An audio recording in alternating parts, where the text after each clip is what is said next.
Jonathan from Illinois. What have you got for us today? You there, Jonathan? Oh, yeah, sorry. Okay. Hey, guys. How's it going? Sorry. A little bit All right. delay. There we go. We're just saying, how's it going? Like, So yeah, you're- just go for it. You're talking about perpetual existence. You're a deist, right? Yeah, so I don't associate myself with any particular religion, but philosophy is kind of something I do on the side, so I've developed sort of like an argument, and I kind of want to run it past you guys, see what you think, because always better than inside opinion, in my opinion. Ironic to say. So it kind of has the first premise starts with since is necessary for existence. I know there's a whole debate about can something come from nothing or is it something before something? And I know this first premise is kind of a little iffy, but So tell me the premise again. You cut out just at the wrong moment. I think he was trying to like explain Kalam, like that first premise in there, but I think you had a different premise that you wanted to propose, no? Yeah, so it's not quite the Kalam argument. It's more of like stating the idea that existence is necessary for existence to happen. So the fact that I guess you can kind of say we all come from something, but there's something that needs to exist in order for, like, for example, we need our parents to exist in order for us to exist. Mm-hmm. Well, it's my understanding that at the quantum level, in the world of the very small, a lot of these sort of armchair ideas that we have about how the universe works are very different, and it's possible to have particles pop into existence and go out of existence without a cause, and if that is fundamentally what the universe is like, then these sort of armchair descriptions of causality may work in the macroscopic sense, but I don't know if they work for the universe as a whole. Okay, so it's kind of sort of the possibility that existence can come from nothing almost, or like, I guess I'm trying to understand more specifics. Well, I guess you might look up virtual particles, but there is a lot of things that happen at the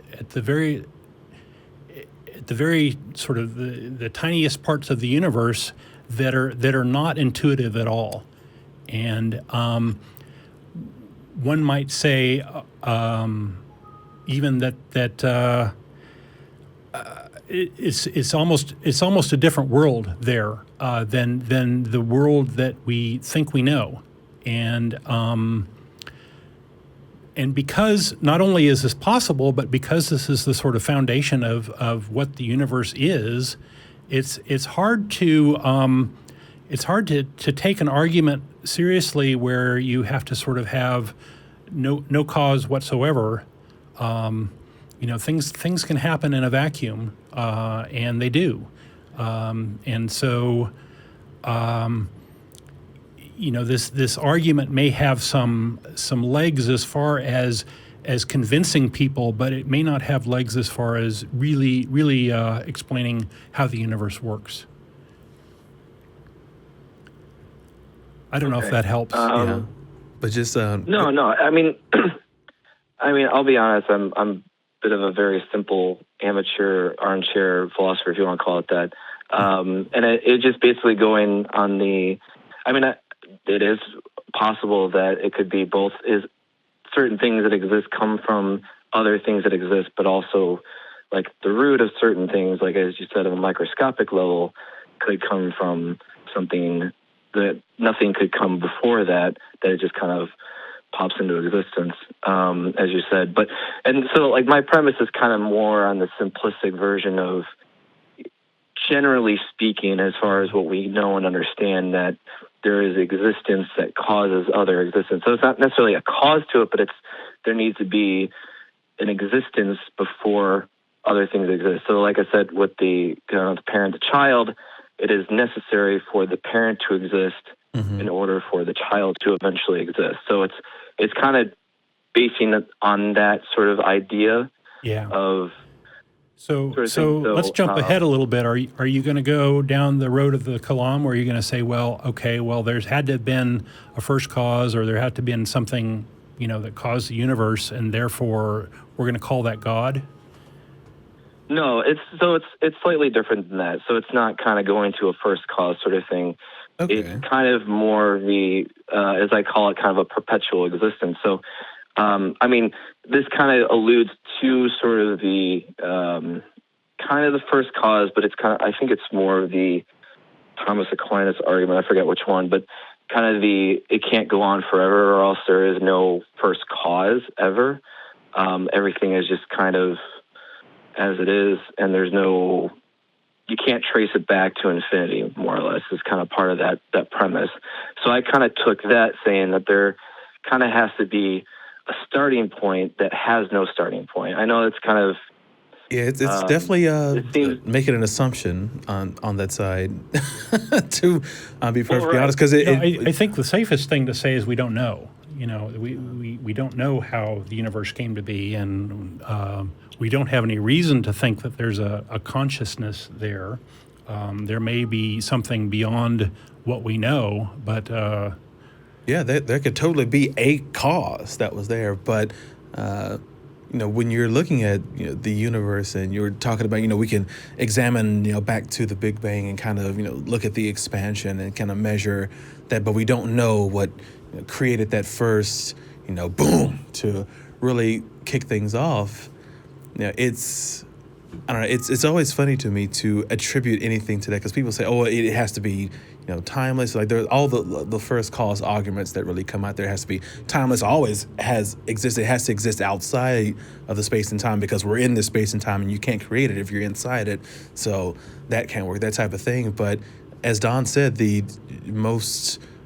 best information that we have right now is we don't know what was the cause of that initial thing. We have different ideas about it, but until we get some more information about that, all we could say is, hey, we got this theory of how things kind of expanded. We can kind of look at that and explain that, and how the planets formed. And cool, awesome, but we don't know what made that initial thing. We don't know what that was, or what the conditions necessarily were to start that. And until we find that out, everything else is kind of like throwing around ideas about the issue, right, versus actually, people making assertions that not only was it a deity, but it was this particular type that did it here, and it has these attributes to it. Everything else down the line. I know you're a deist, so you don't attribute those additional attributes there. But if you're believing in a God, you're still attributing more attributes than we have knowledge of at the current time. Well, right, and that's kind of, this argument that I have is not necessarily, a lot of people believe that God has attributes of perpetual existence, but it's more of kind of showing, because the end of my argument, and this is why I wanted to talk to you guys, because I trust you guys are output rather than my own input, but the conclusion kind of goes to that some perpetual existence is necessary for other things to exist. So, it is kind of similar to the Kalam cosmological, but it's not necessarily a cause. So, like, things can exist outside of causing other things, right? So I can exist, and then another person can be born on the outside, or on the other side of the world, be born, and my existence has nothing necessarily to do, or my existence has no cause to that other existence.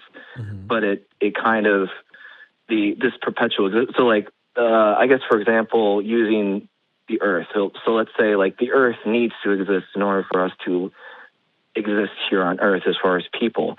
So it's kind of more of the going back to the necessity of existence and what is necessary to exist in order for the rest of what we know as existence to exist. I don't know if that makes a lot of sense or not, but that's kind of the... If that gets you out of some of the special pleading, but if something has to always exist, then why can't it just be the universe? maybe the universe existed in a different form before the Big Bang, and it's always existed. And so you can apply that argument equally well to a more atheistic worldview, where you say, well, this is not giving us any evidence for a God necessarily. It's you're debating about things that